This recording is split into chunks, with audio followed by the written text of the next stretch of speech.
Assalamualaikum and good evening, ladies and gentlemen. Welcome to Season 2, Episode 2 of Legal Lens, where law talks and politics walks. So I'm Jiha and I will be your host for tonight's episode. As usual, the Legal Lens production will delve into legal issues which is clear, relevant and related to real life. So, we always say that justice is for all. And what happens when someone can't afford to seek justice? Does justice only belongs to someone who could actually afford them?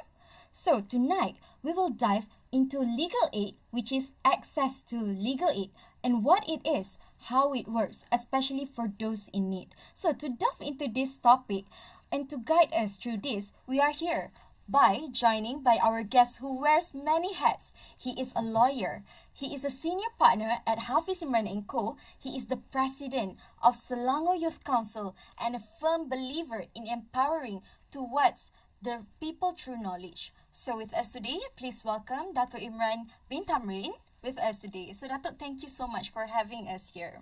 Yeah, thank you, Najiha and IIUMTV yes. for inviting me. Come back to this memorable place for me because I am one of the alumni of IIUM, also from Ahmad Ibrahim Kuliah of Law. That's very interesting, Dato'. Alright. So, apart from all the journeys and backgrounds that you have mentioned just now, could you please briefly introduce more about yourself to the audience? Because I'm very sure that our audience is very keen to know more about you, Dato'. Bismillahirrahmanirrahim. Assalamualaikum warahmatullahi wabarakatuh.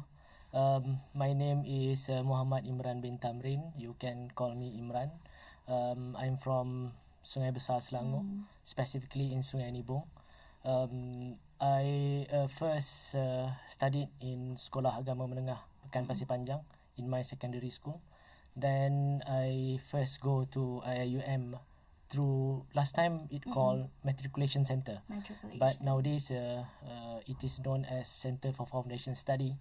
Then I went to Gombak campus in 2005 or 2006.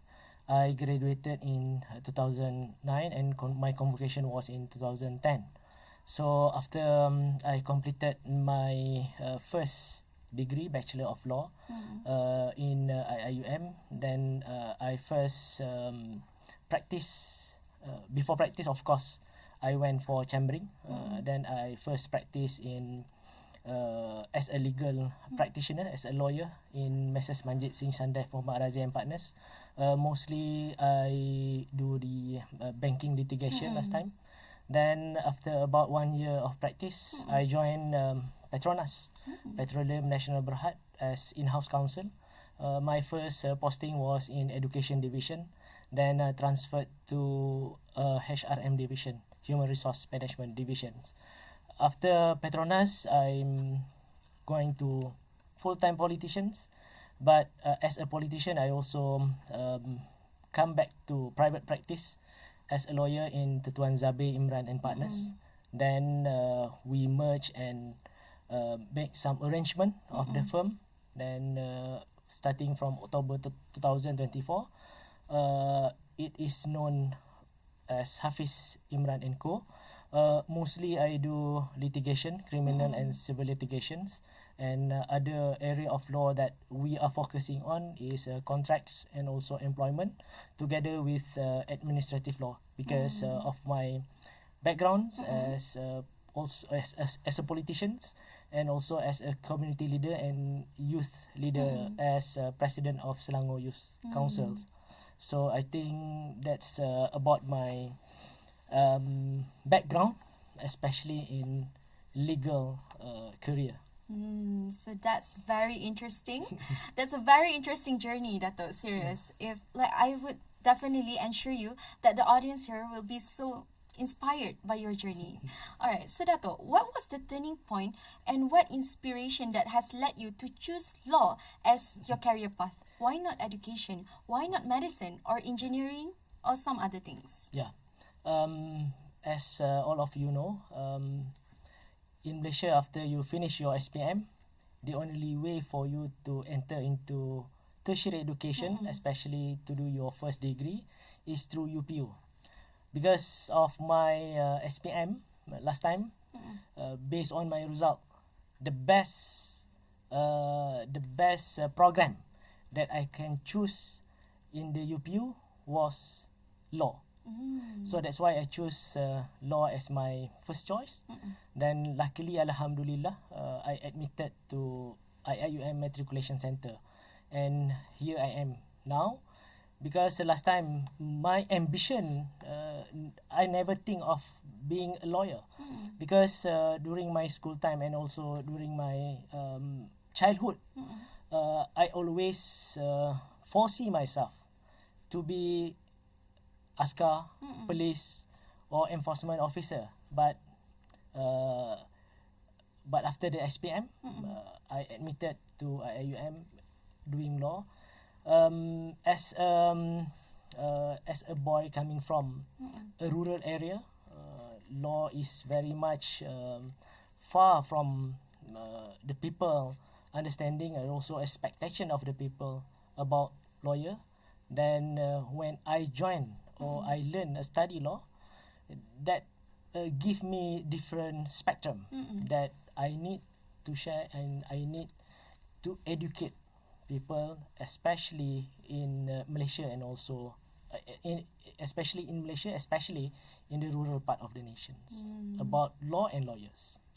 That's quite interesting, actually, which will lead us to our next question, or the context that we will be discussing tonight, pertaining legal aid. So many people have actually heard about legal aid, Datuk, but may not fully understand what is actually legal aid. What is the full context is legal aid is? So do you want to share to the audience? Yes, of course. The term legal aid itself contribute to the understanding about the access to legal service or any other legal services, and also legal representations. So in Malaysia in general, the legal aid services is governed under the Legal Aid Act 1971, whereby Jabatan Bantuan Guaman is the authority body that govern and also regulate the legal aid services in Malaysia. If I can share with the audience, basically there are two routes or two access to legal aid in Malaysia. One is through the government services under the Jabatan Bantuan Guaman, whereby all legal matters are included. Jabatan Bantuan Guaman, through previously known as Biro Bantuan Guaman, give the whole spectrum of the legal services and accessible by all Malaysians. Namely, maybe under criminal or non-criminal matters, including civil and Sharia. But another way that we can access to the legal aid services, which is also free and very minimal, with minimal fees, is under YBGK, Yayasan Bantuan Guaman Kebangsaan. But the different YBGK and Jabatan Bantuan Guaman, YBGK only cover criminal matters. I see. YBGK will give full free pro bono for cases related to remand, arrest, bail process, and also mitigations. Meaning This they all don't need to free pay? for anyone, regardless of your income, I see. under YBGK. So that's very interesting. Yeah.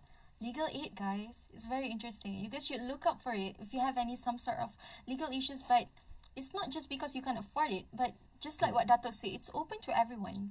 Alright, guys. So, Dato, why do you think legal aid is such an important aspect in our justice system? Why is it important? Why do we have legal aid? Yeah. First of all, it is a matter of right under the federal constitutions, under Article 8, which emphasis on the equality before the law. So whether you have capacity or you don't have a capacity, you should have the access to fight for your legal right and access to the justice. That's why legal aid complement and be important institutions under our legal justice system, our court system, our legal services, whether you go to the private lawyers or corporate matters, the way there is an access for you to get legal advice and also legal representations. So in addition to these two access to the two institutions that provide legal aid, which is under the statutory requirement, we also have the private institution that provide legal aid. For example, even university. I know that IIUM also have Clinical legal education. Legal education and a legal aid clinic. Yes. We in Hafiz Imran and Co also give or provide a pro bono legal advice to complement our legal services, and we already collaborated with UiTM Legal Clinic under Hafiz Imran and Co. That's interesting, guys. So I believe that this legal aid is in our justice system not to only cite for those who cannot afford, but it's open to everyone. Alright, so guys, I'm very sure that all of you are very keen to know more about this legal aid. So stay tuned. Don't forget to take a break as we will proceed with our commercial break. Legal Lens, where law talks and politics walks.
Assalamualaikum and good evening, ladies and gentlemen. Welcome back to Legal Lens, where law talks and politics walks. So, we are here again today with me and our very esteemed guest, Dato' Imran. So, we will be sharing about legal aid. So, we have heard about what is legal aid, why legal aid is very important. But, how do we know who is actually eligible for legal aid and what kind of cases does it usually cover? So, Dato', back to my question. Who is actually eligible to receive legal aid in Malaysia? Is there any specific bodies, specific person, or maybe there are some requirements for them to receive this legal aid? Yeah, in Malaysia, just I mentioned just now, there are several institutions that provide legal aid services. Of course, there are some eligibility and also criteria for a person to get the full representation or access to the service. But in general, everyone entitled to that services. Just the difference about their total income, yearly income for legal aid under Jabatan Bantuan Guaman.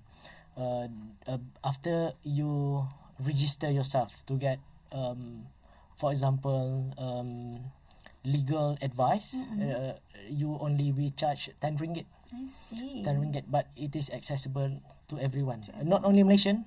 If you are non-Malaysian also, you can access to the legal aid services in Malaysia, especially under YBGK.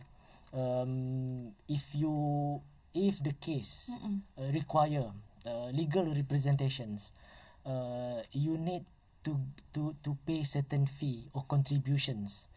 On top of the 10 ringgit, you need to pay a certain contribution. They call that contributions, but the amount of contribution will be assessed based on your financial income. Financial income. If your income below than 50,000 ringgit per year, or maybe amount 4,000 ringgit per month, you are free. You don't have to give any contribution on the legal representations under Jabatan Bantuan Guaman, but you need to pay the 10 ringgit fees. 10 ringgit fees. Under YBGK, like I said just now, for that 4 matters relating to criminal matters, relating to arrest case, remand case, bail applications, and also the mitigations. If a person who charged under the criminal offence plead guilty, then for the mitigation purposes, it is free of charge under YBGK for this 4 category. But for legal representations, the minimum income is under 36,000 if I'm not mistaken, which equivalent to 3,000 ringgit per year. Above that, you need to pay a certain amount contribution that are regulate under their regulations lah. For example, under Jabatan Bantuan Guaman, there are direction for the fees, especially if the minimal contribution is between 100 and 50,000 ringgit. Depending on your class of income. Yeah. I see. So I believe that the class of income and your wages and your monthly payment is very important, because they need to know how much do we need to pay, right? Yeah. Or otherwise, our lawyer in private practice cannot afford to charge for their legal services. That's correct. If there is no cut off in terms of the amount. Okay, that's correct. That makes sense actually. That I believe that it's up to the individuals actually. I believe. Yeah, it depends on the individual, but there is no excuse for a person that they don't have to the access of the legal system and also the justice system in Malaysia. If you cannot afford to hire a private lawyer, there are always other ways that we under Malaysian government provide the solutions for the people.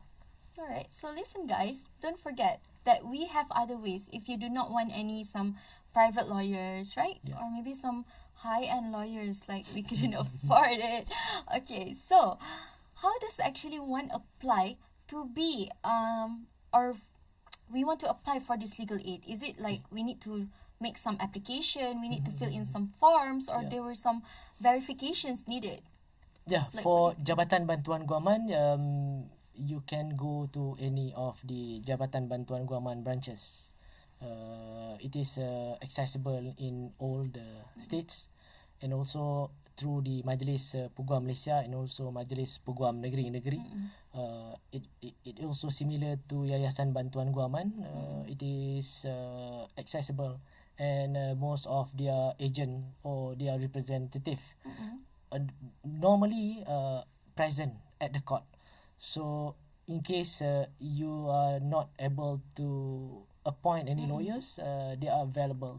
And under Majlis Peguam Malaysia also currently put a requirement to the pupil in chamber or chambering student to go for legal aid. It is one of the initiative that to ensure that lawyer at the young age and also at the early stage of their experience to provide legal aid services. It is a noble work that lawyers do for society and also community. But both 𝑦𝒑𝒍𝒐𝒓𝒆 and Jabatan Bantuan Guaman did not cover cases that sentenced to death. Normally, for the cases which is entitled to sentence to the death sentence, court will appoint the lawyer to represent the accused person. Okay. I think that's fair because like it's not easy for us to fight for death sentence punishment cases, right? Yeah, because the implication is very big. That's correct. We need to do so many research. We need to have like, I believe that I searched and look into it that we want to prove some criminal cases. Usually death sentence is criminal cases, right? Yeah, it's of course. beyond reasonable doubt. Yep. Is it? The proof. The burden of proof. The burden of proof beyond reasonable doubt. So I think that's fair enough because some of the cases such as bail, it's quite heavy for us as a layman, right? Yeah. Okay, so from your experience, since you have been working in several legal firms, several law firms, and you have been a senior partner in your you have like a law firm you have been a senior partner. Yeah. So from your experience, what are the biggest challenges faced by legal aid lawyers? Normally, as a legal aid lawyers, the main stigma is about main stigma of the public. Not the lawyers, but the public. Towards the legal aid lawyers. They sometimes feel that legal aid lawyers particularly less experience. Maybe less in terms of their expertise. And also sometimes legal aid lawyers themselves are burdened with the numbers of cases that they are handled.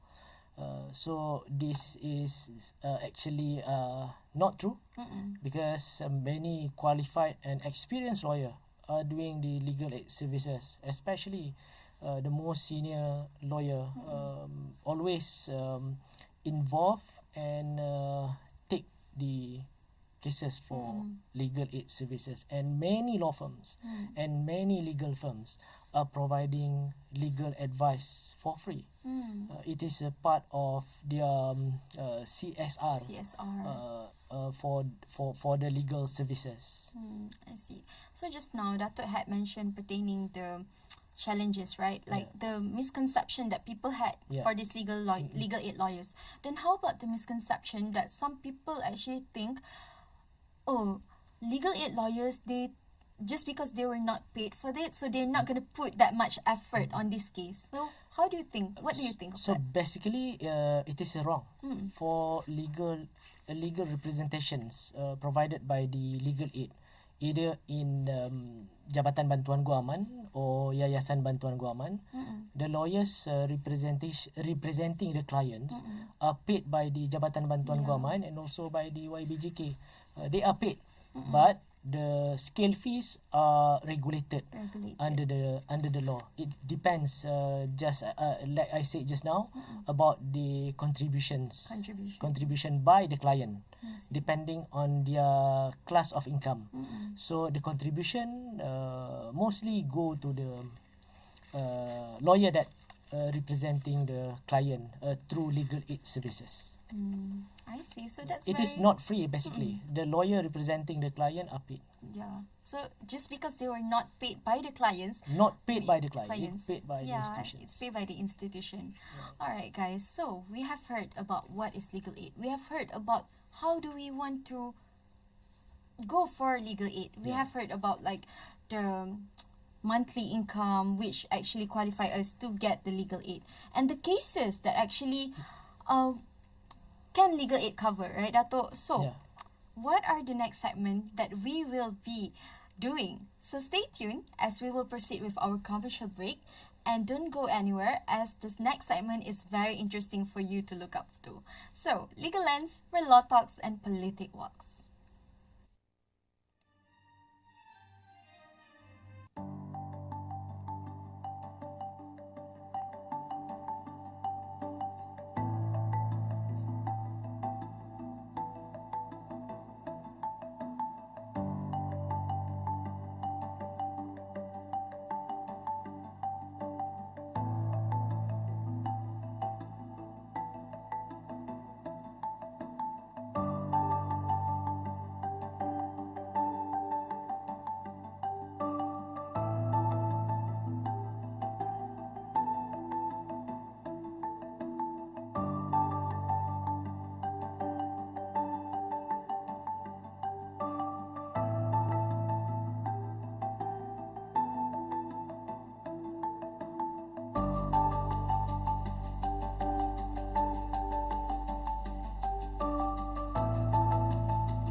Assalamualaikum and good evening, ladies and gentlemen. Welcome back to Legal Lens, where law talks and politic walks. So, we have heard about legal aid. We have heard about all the important aspects in legal aid. So right now, it's time for us to do some application, right, Dato'? Okay.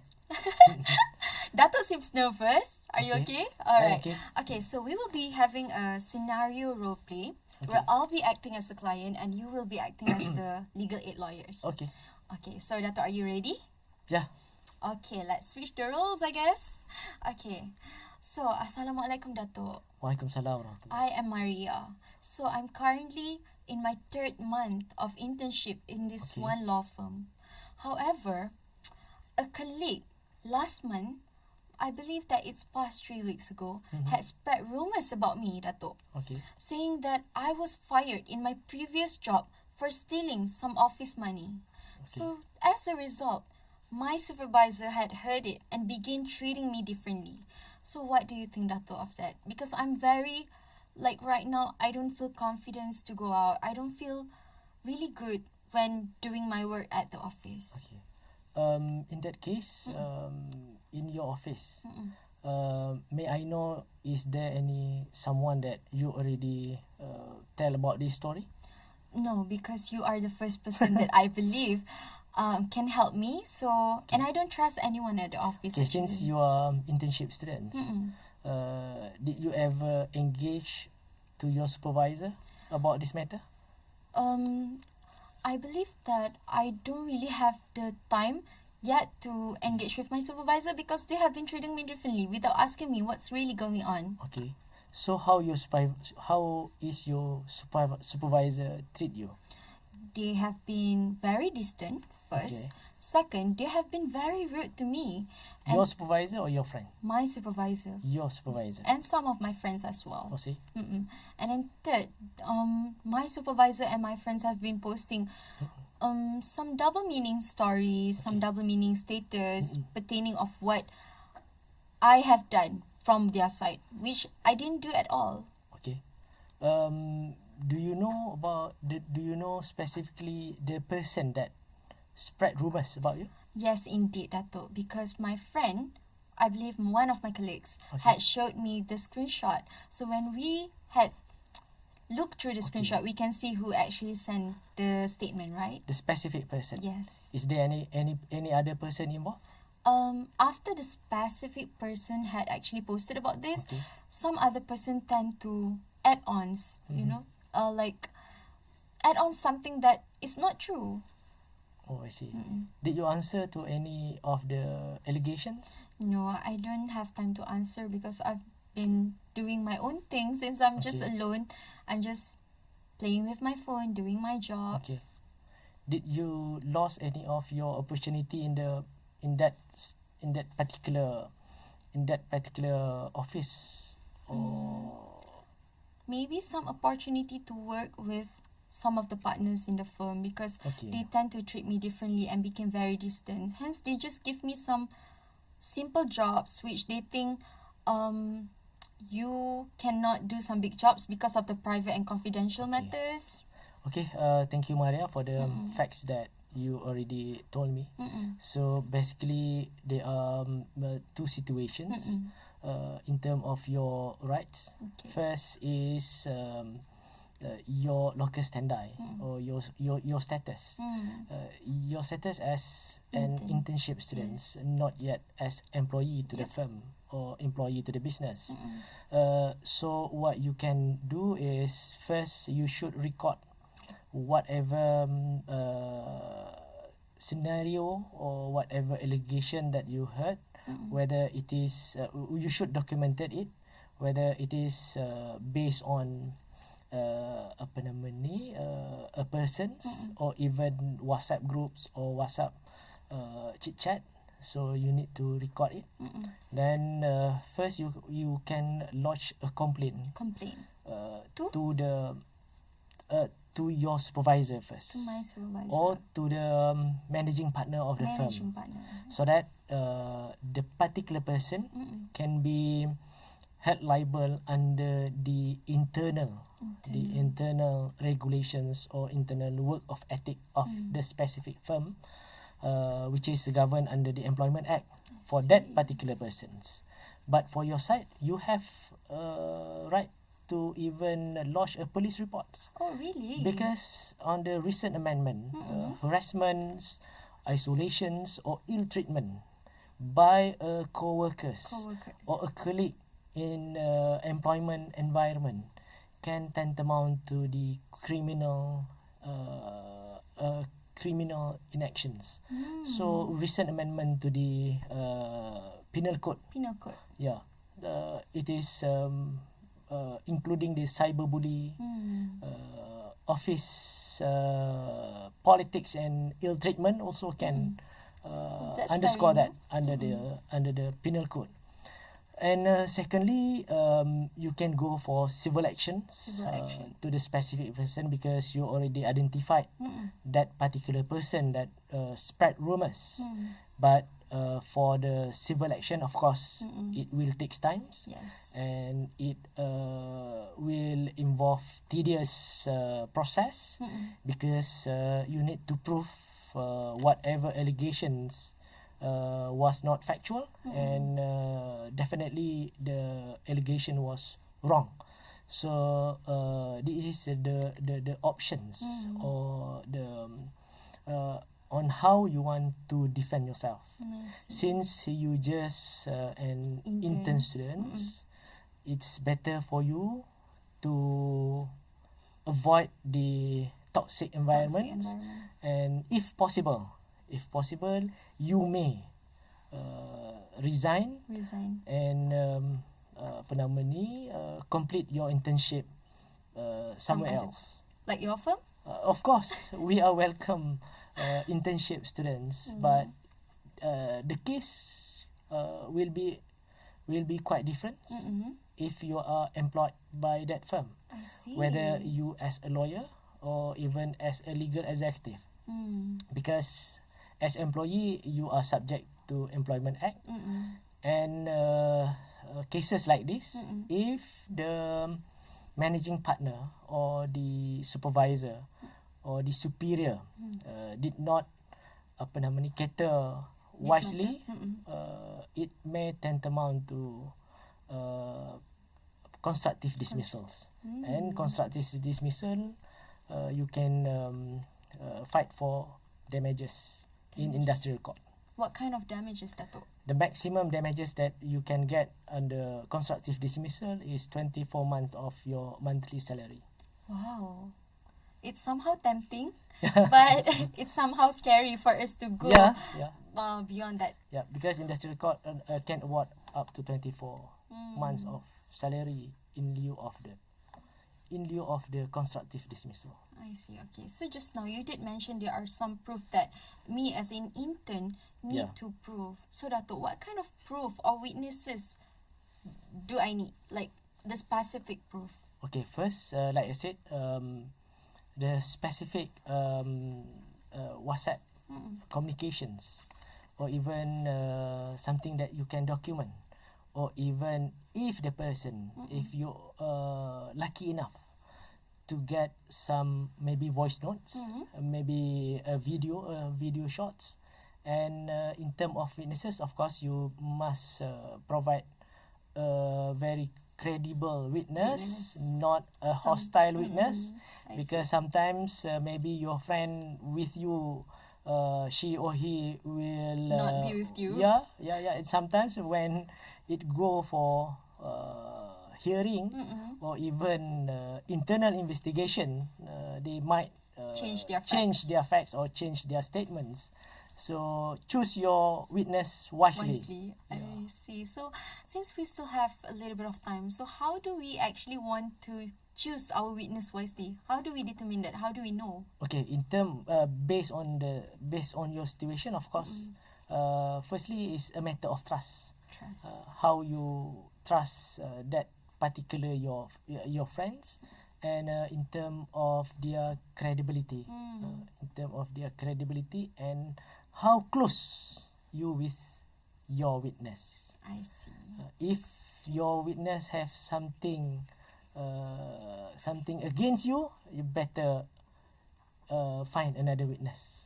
Or if the witness have any other conflict of interest with you or with the particular accused, so whether you find a better witness which is more credible. Yeah. Yes. So remember guys, it is very important for us to find a really credible witness because not everyone can be trusted, right, Dato'? Yeah. Especially in this modern world. I see. So we have reached to the end of the episode for this season, actually. Okay. This season, episode 2. So I believe that Dato' have shared a very valuable insights, very powerful knowledge that all the audience can actually know and take note on some of the legal actions that they can be taken, especially in situations like what we did just now, Yeah. the role play pertaining, is it defamation, Dato'?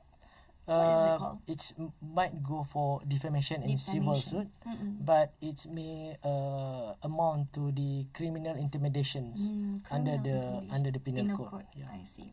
So there are certain legal actions that you can take. You just need to find the right lawyers, the right counsels, or maybe legal aid lawyers. Alright, so guys, Dato', thank you so much for having us today.